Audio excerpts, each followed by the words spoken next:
নারিস of championship cover করতে ভারতের গোয়ায় আছেন সহকর্মী মোহাম্মদ হাসিব। যুক্ত হচ্ছেন তিনি।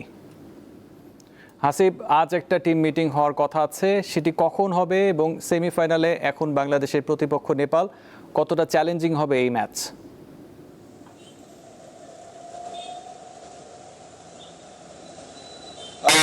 চ্যালেঞ্জিং তো অবশ্যই, কারণ হচ্ছে নেপালকে দুবার হারিয়ে 2022 এবং 24 সালে দুবার হারিয়ে বাংলাদেশ শিরোপা জিতেছিল, সেটা নেপালের 10 স্টেডিয়ামে, রঙ্গশালা স্টেডিয়ামে।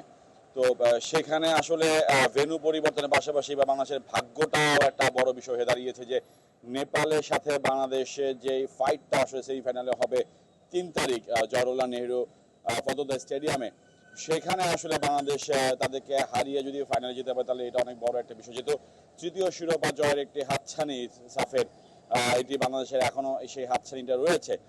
গতকালকে ভারতের সঙ্গে ম্যাচে আসলে প্রথম 10 মিনিট বাংলাদেশ যে দুর্দান্ত ফুটবল খেলেছে, এরপর থেকে আসলে বাংলাদেশকে খুঁজে পাওয়া যাচ্ছিল না পুরো ম্যাচে। বিশেষ করে আনিকা রানিয়া সিদ্দিকী প্রথমে যে সুযোগটা মিস করেছেন, এরপর থেকে আসলে কেমন জানি বাংলাদেশ দল মানসিকভাবে একটু দুর্বল হয়ে পড়ে এবং এরপর আসলে 3টি গোল হজম করে এবং শেষ মুহূর্ত মানে ম্যাচের একদম শেষ দিকে পর্যন্ত তারা গোল খেয়েছে।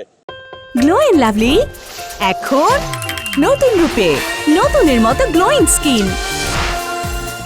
Glow and lovely renew bright.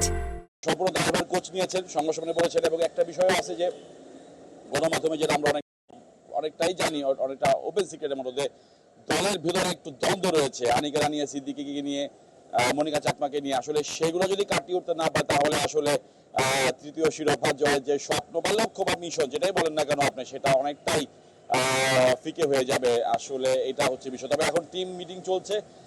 প্রথমে ম্যাচ শেষ হওয়ার পরে প্রথমে একটা মেসেজ আসছিল মিডিয়া উইং থেকে বিএফএফ এ যে আজকে সকালবেলা প্র্যাকটিস করবে, কিন্তু পরবর্তীতে ঘন্টাখানিকের মধ্যে সেটা আবার ক্যান্সেল করা হয়। তো টিম মিটিং চলছে। তারপরও আমরা কিছুক্ষণ পর হয়তো হোটেলে যাব, সেখানে আমরা চেষ্টা করব প্লেয়ার কিংবা অফিসিয়ালদের সাথে কথা বলতে।